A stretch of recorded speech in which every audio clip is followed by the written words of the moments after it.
NCIB times ಮೀಡಿಯಾಗೆ ಸ್ವಾಗತ. ನಾನು Darshan Hunsur. GST ಸುಧಾರಣೆಯ ಮೂಲಕ ಒಂದು ರಾಷ್ಟ್ರ ಒಂದು ತೆರಿಗೆಯ ಕನಸು ನನಸು. ಪ್ರಧಾನಿ ನರೇಂದ್ರ ಮೋದಿ.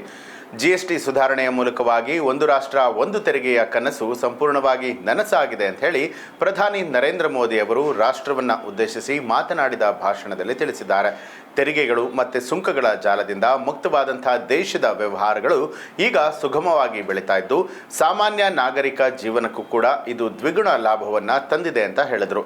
ಪೂರ್ವಬದ್ಧ ತೆರಿಗೆ ವ್ಯವಸ್ಥೆಯ ತೊಂದರೆಗಳನ್ನು ಸ್ಮರಿಸಿದಂಥ ಪ್ರಧಾನಿ ಮೋದಿ ಅವರು 2014ರಲ್ಲಿ ಅಧಿಕಾರಕ್ಕೆ ಬಂದಾಗ ದೇಶದ ಹಲವು ವಿಭಿನ್ನ ತೆರಿಗೆಗಳ ಜಾಲದಲ್ಲಿ ಸಿಲುಕಿತ್ತು.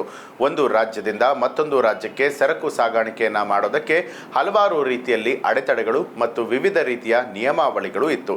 ಇದಕ್ಕೆ ಉದಾಹರಣೆಯಾಗಿ ವಿದೇಶಿ ಪತ್ರಿಕೆಯೊಂದರ ವರದಿಯನ್ನು ಉಲ್ಲೇಖಿಸಿ ಬೆಂಗಳೂರಿನಿಂದ ಹೈದರಾಬಾದ್ಗೆ ಸರಕನ್ನು ಕಳಿಸುವುದಕ್ಕೆ ಕಂಪನಿಯೊಂದು ಕೇಳಿದ್ದರೂ ತೆರಿಗೆ ಸಂಕೀರ್ಣತೆಯಿಂದಾಗಿ ಅದನ್ನು ಮೊದಲು ಯುರೋಪ್ಗೆ ಕಳುಹಿಸಿ ನಂತರ ಹೈದರಾಬಾದ್ಗೆ ತರುವಂತೆ ಸಲಹೆಯನ್ನ ಕೊಡಲಾಗಿದೆ ಅಂತ ನೆನಪು ಮಾಡಿಕೊಂಡಿದ್ದಾರೆ.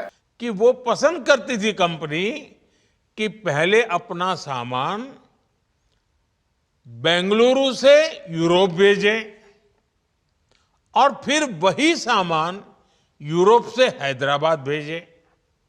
साथियों, टैक्स और टोल के जंजाल की वजह से ये तब के हालात थे. ಜಿಎಸ್ಟಿ ಜಾರಿಗೊಳಿಸುವಲ್ಲಿ ರಾಷ್ಟ್ರೀಯ ಹಿತಾಸಕ್ತಿಗೆ ಆದ್ಯತೆಯನ್ನ ನೀಡಿದ್ದೇವೆ.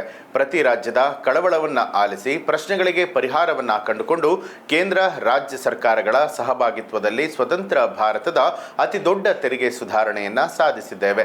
ಇದರಿಂದಾಗಿ ದೇಶ ಡಜನ್ಗಳಷ್ಟು ತೆರಿಗೆ ಬಲಗಳಿಂದ ಮುಕ್ತವಾಗಿ ಏಕೀಕೃತ ತೆರಿಗೆ ವ್ಯವಸ್ಥೆ ಯಶಸ್ವಿಯಾಗುವುದಕ್ಕೆ ಸಾಧ್ಯ ಆಗಿದೆ ಅಂತ ತಿಳಿಸಿದರು.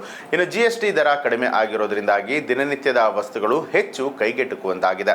ಜೊತೆಗೆ ಆರೋಗ್ಯ, ಜೀವ ವಿಮೆ ಸೇರಿದಂತೆ ಅನೇಕ ಸೇವೆಗಳು ತೆರಿಗೆ ಮುಕ್ತವಾಗಿದೆ ಅಥವಾ ಕೇವಲ 5% ಜಿಎಸ್ಟಿ ಅಡಿಯಲ್ಲಿ ಇದೆಲ್ಲವೂ ಕೂಡ ಬರುವಂಥದ್ದು. 12% ತೆರಿಗೆಯಲ್ಲಿ ಇದ್ದಂತಹ 99% ವಸ್ತುಗಳಿಗೆ ಈಗ 5%ನಷ್ಟು ದರವನ್ನು ವಿಧಿಸಲಾಗಿದೆ. ಹೋಟೆಲ್ ಕೊಠಡಿಗಳು ಹಾಗೆ ಆಹಾರ ಬಿಲ್ಗಳನ್ನು ಗಣನೀಯವಾಗಿ ಕಡಿಮೆ ಮಾಡಲಾಗಿದೆ.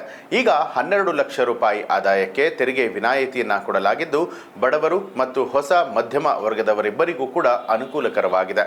ಕಡಿಮೆ ಜಿಎಸ್ಟಿ ದರವು ನಾಗರಿಕರ ಕನಸುಗಳನ್ನು ನನಸಾಗಿಸುವುದಕ್ಕೆ ಸಹಾಯ ಮಾಡುತ್ತೆ. ಇದು ಅಮೆರಿಕನ್ ಕಾರ್ಮಿಕರಂತಹ ವಿದೇಶಿ ಶಕ್ತಿಗಳಿಂದ ದೇಶದ ಕೆಲಸಗಾರರನ್ನ ರಕ್ಷಿಸುವಂತಹ ಗುರಿಯನ್ನ ಹೊಂದಿದೆ ಅಂತ ಹೇಳಿ ಪ್ರಧಾನಿ ಮೋದಿ ಅವರು ತಿಳಿಸಿದರು. ಜಿಎಸ್ಟಿ ಸುಧಾರಣೆಯಿಂದಾಗಿ ದೇಶದ ಅಭಿವೃದ್ಧಿಗೆ ಮತ್ತಷ್ಟು ಶಕ್ತಿ ತುಂಬಲಿದೆ.